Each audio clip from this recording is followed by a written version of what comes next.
बिस्मिल्लाहिर्रहमानिर्रहीम। Topic for discussion is mitosis. Second year का chapter हमने स्टार्ट किया हुआ था, चैप्टर नंबर 21 है सेल साइकिल, और उसका दूसरा टॉपिक हम डिस्कस करने लगे हैं माइटोसिस। मैंने पहले आपको बताया हुआ है कि जो माइटोसिस है ये शॉर्ट क्वेश्चन के लिए बहुत इंपॉर्टेंट चैप्टर है। इसमें से लॉन्ग क्वेश्चन नहीं आता, लेकिन हमने शॉर्ट क्वेश्चन के हवाले से इसको डिस्कस करना है। MD-CAT में एक दो MCQs इस चैप्टर में से आते हैं, वो भी हम डिस्कस करेंगे। माइटोसिस क्या होता है, पिछली क्लासों के अंदर भी आप पढ़ चुके हैं कि जब सेल डिवीजन होती है उससे दो डॉटर सेल बनते हैं, और जो दो डॉटर सेल होते हैं वो पेरेंट सेल जैसे होते हैं, क्योंकि उनके अंदर सेम क्रोमोसोम की तादाद होती है जितनी की पेरेंट सेल के अंदर होती है। तो हम इसको डिफाइन कैसे कर सकते हैं? The type of cell division that ensures the same number of chromosome in daughter cells as compare to parent cells. कि पेरेंट सेल्स के अंदर जितने क्रोमोसोम्स होते हैं सेम ही डॉटर सेल्स के अंदर होते हैं। मिसाल के तौर पे 46 हैं तो 46 से ही आगे डॉटर सेल्स के अंदर जाएंगे, जैसे कि ह्यूमन क्रोमोसोम्स है। याद रखिए MCQs के लिए बहुत इंपॉर्टेंट MCQs मैं डिस्कस करने जा रहा हूं यहाँ पे कि अकरंस माइटोसिस कौन कौन से सेल के अंदर होती है, ये चीज बहुत जरूरी है। मैंने अकरंस लिखी है takes place in the haploid as well as diploid cells. तो याद रखिए कि जो हैप्लॉइड सेल है और डिप्लॉइड सेल है, इन दोनों के अंदर माइटोसिस होती है। क्योंकि हमने पढ़ा हुआ मियोसिस के अंदर कि मियोसिस 2 जो है एज कंपेयर टू माइटोसिस कि बिल्कुल माइटोसिस जैसी होती है। तो और ये भी MCQs के लिए आप याद रख लें कि जो मियोसिस जो अगला हमारा टॉपिक होगा वो सिर्फ डिप्लॉइड सेल के अंदर होती है, नॉट हैप्लॉइड सेल्स, याद रखिएगा। लेकिन माइटोसिस जो है हैप्लॉइड सेल में भी होती है और डिप्लॉइड सेल के अंदर भी होती है। दो स्टेजेस हैं माइटोसिस की, जिसमें न्यूक्लियस की भी डिवीजन होती है और साइटोप्लाज्म की भी डिवीजन होती है।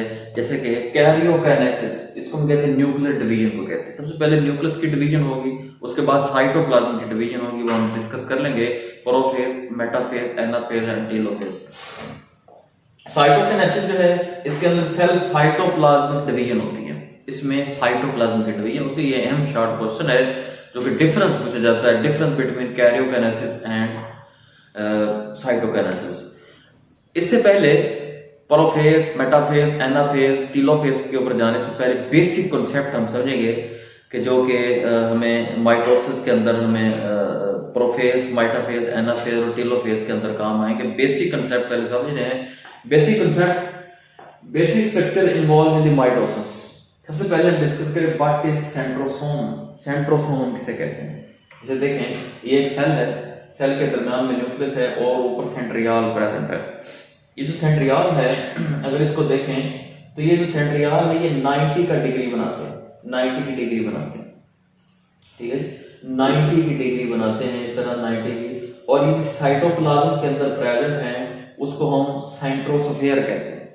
कि जहां पे ये सेंट्रियल प्रेजेंट है, एक सेंट्रियल की बात करें, सेंट्रियल प्रेजेंट है और जिस साइटोप्लाज्म के अंदर प्रेजेंट है, साइटोप्लाज्म मौजूद है, इसको कहते हैं सेंट्रोस्फीयर और इसको हम कहते हैं सेंट्रियोल, जो कि 90 की डिग्री। और याद रखिएगा जो सेंट्रियोल है इसके अंदर ट्यूब्यूलन प्रोटीन होती हैं और इससे माइक्रोट्यूब्यूल्स निकलती हैं, और वो माइक्रोट्यूब्यूल कितनी किस्म की होती हैं वो भी हम डिस्कस कर लेते हैं। फिलहाल सेंट्रोसोम क्या होता है कि सेंट्रियोल और साइटोप्लाज्म के अंदर मौजूद सेंट्रियोल यानी सेंट्रोस्फीयर और सेंट्रियोल, इसको क्या बोलते हैं? सेंट्रोसोम बोलते हैं। मैंने भी बात की कि जैसे ही सेल को डिवीजन होनी होती है तो सेंट्रियोल से माइक्रोट्यूब्यूल्स निकलती हैं। वो 3 तरह की माइक्रोट्यूब्यूल्स हैं, जैसे कि एस्ट्रल है, पोलर है और कैनेटोकोर है। जो एस्ट्रल देखें जी, मिसाल के तौर पे ये भी एक सेंट्रियोल है और ये भी एक सेंट्रियोल है। इसकी ये वाली जो लाइनें मैंने खींची हैं, this is the astral microtubules.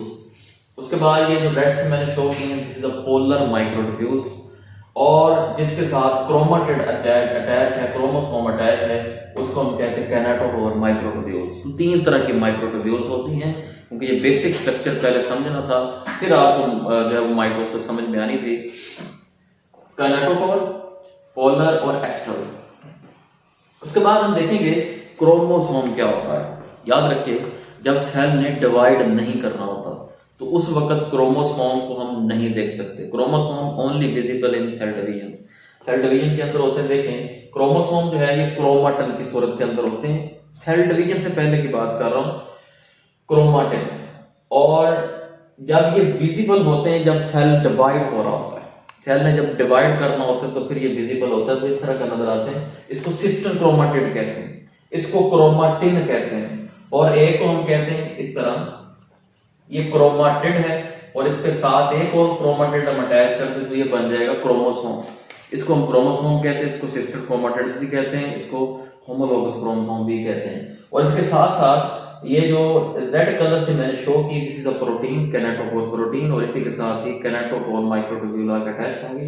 हम बकायदा तौर पे आप स्टार्ट करते हैं माइटोसिस की फेजेस, जो कैरियोकाइनेसिस की जो फेजेस हैं, प्रोफेज है, मेटाफेज है, एनाफेज है, टेलोफेज है।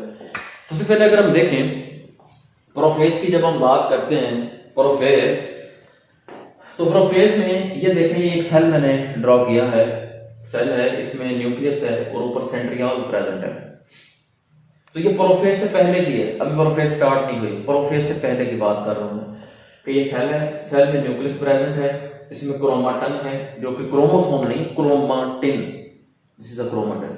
और इसमें जो ब्लैक सा मैंने स्पॉट आपको जो लगाया उसको न्यूक्लियोलस कहते हैं, न्यूक्लियोलस कहते हैं, और ऊपर जो सेंट्रियोल प्रेजेंट है।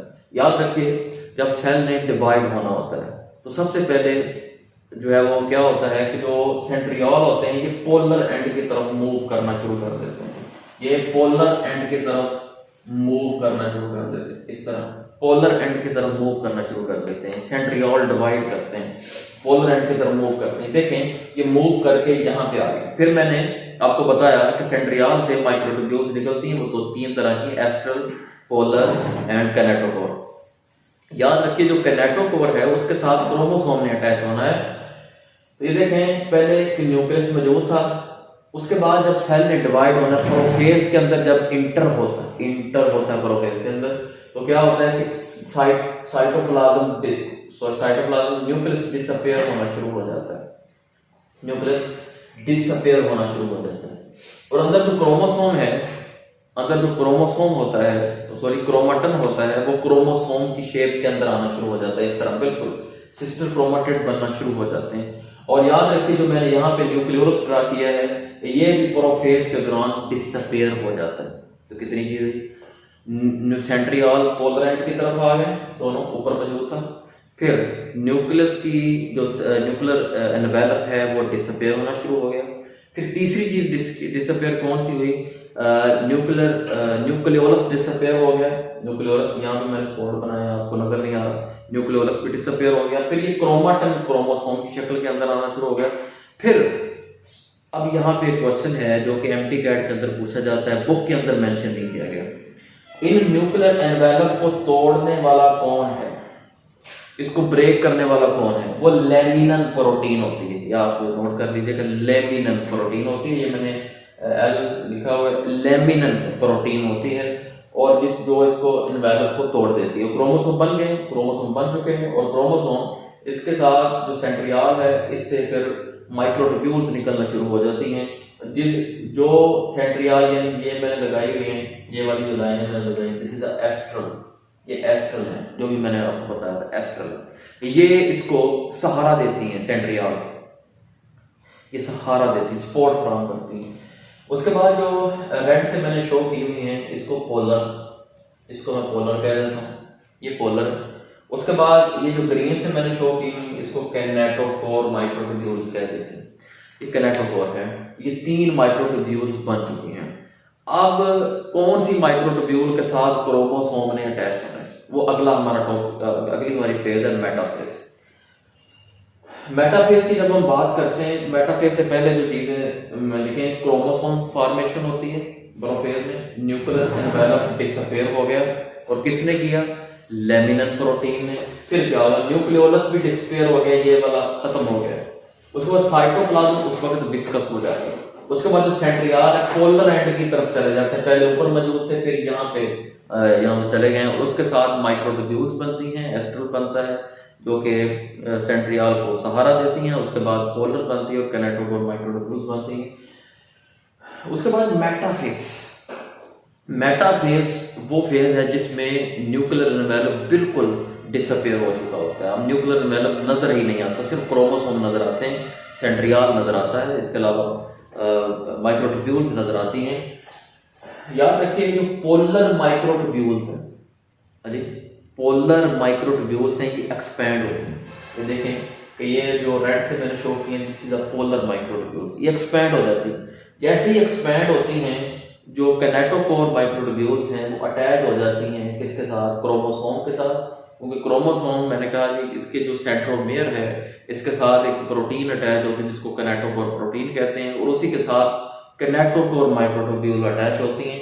और जब वो अटैच होती हैं तो जैसे पोलर माइक्रोट्यूब्यूल एक्सपैंड हो जाती हैं तो ये इक्वेटर के ऊपर आ जाते हैं, बिल्कुल दरमियान के अंदर क्रोमोसोम अरेंज हो जाती हैं। इसको इक्वेटोरियल प्लेट भी कहते हैं, इसको जो है वो मेटाफेज प्लेट भी कहा जाता है। उसके बाद मेटाफेज प्लेट के बाद क्रोमोसोम एक दूसरे से अलग हो जाते हैं, क्रोमोसोम अलग हो जाते हैं। क्रोमोसोम अलग किस तरह होते हैं, याद रखें कि जो पोलर माइक्रोट्यूब्यूल्स हैं सेंट्रियाल, जो सेंट्रियाल में जो पोलर माइक्रोट्यूब्यूल्स हैं, पोलर माइक्रोट्यूब्यूल ये स्ट्रेच हो जाती हैं, यानी लंबी हो जाती है, स्ट्रेच हो जाती है। जैसे ही स्ट्रेच होती हैं तो जो क्रोमाटिड हैं, जो दो क्रोमाटिड सिस्टर क्रोमाटिड वो अलग हो जाते हैं, एक इस एंड की तरफ चला जाता है और एक इस एंड की तरफ चला जाता है, और दरमियान से इनवेजिनेशन, इस दरमियान से सेल की मेम्ब्रेन इनवेजिनेट करना शुरू कर देती है। जैसे इनवेजिनेट करती है तो उससे अगली फेज स्टार्ट हो जाती है जिसका नाम है टीलोफेज। टीलोफेज के दौरान क्या होता है कि सेल ने एक से दो होना होता है, सेल मजीद जो है वो इन्वेजिनेट करता है। इस दौरान ये सेम एज लाइक थोड़ी सी डिफरेंट है लेकिन प्रोफेज जैसी है। उसके अंदर न्यूक्लियर मेम्ब्रेन डिसअपेयर हुई थी, इसमें बनना शुरू हो जाती है।